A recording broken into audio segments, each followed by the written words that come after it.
presented by Adya Arnab Entertainment एक चारी। बोला बोला बाबा बासुकीनाथ की।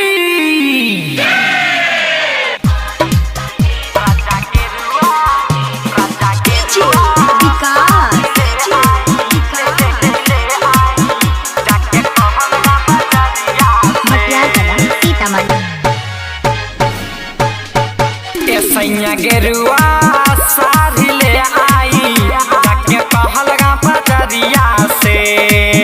राजा गेरुआ सारी ले आई जाके कहलगा बजरिया से। लैया भंगिया जी धतूरा जी, लैया भंगिया जी धतूरा जी भदेसर पहाड़वा से।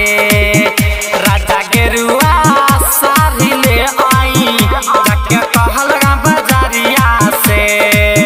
राजा गेरुआ सारी ले आई जाके कहलगा बजरिया से। लैया भंगिया जी धतूरा जी, लैया भंगिया जी धतूरा जी भदेसर पहाड़वा से। राजा गेरुआ सारी ले आई जाके कहलगा बजरिया से।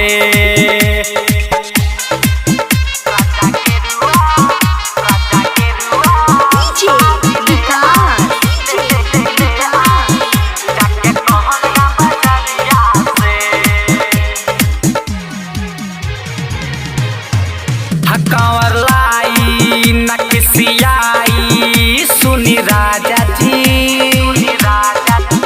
सुनी राजा रउआ खातिर ले ली गंज गमछा जी।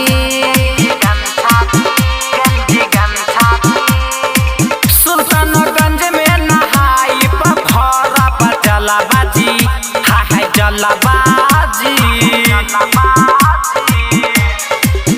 कंवर लाई नकसियाई सुनी राजा जी, सुनी राजा रउआ खातिर ले ली गंज गमछा जी।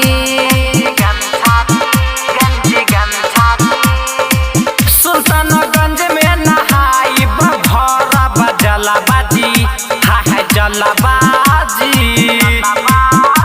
दुनो जानी जाई बजलवा चढ़ाई अर्जी कर बसी बाजी से। राजा गेरुआ सारी ले आई जाके भागलपुर शहरिया से। राजा गेरुआ सारी ले आई जाके कहलगा बजरिया से।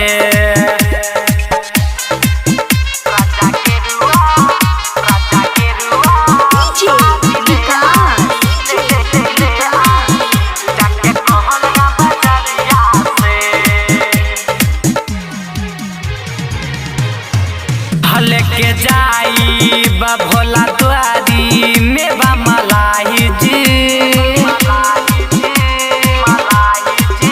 खुश होई है अघड़तानी त्रिपुरारी जी।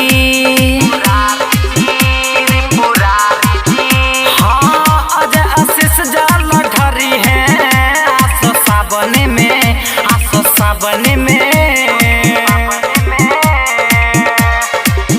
लेके जाई बा भोला द्वारी में बा मलाई जी, खुश होई है अघड़तानी त्रिपुरारी जी। हाँ अजय आशीष जल ढरी है आसो सावन में, आसो सावन में। बाबुल गौतम उत्तम सोठे गांजा चिलमिया से। राजा गेरुआ सारी ले आई जाके कहलगा बजरिया से।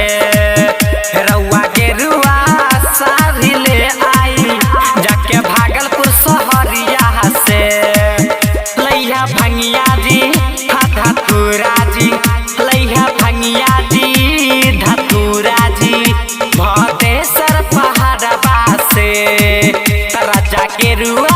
साड़ी ले आई जाके कहलगा बजरिया से।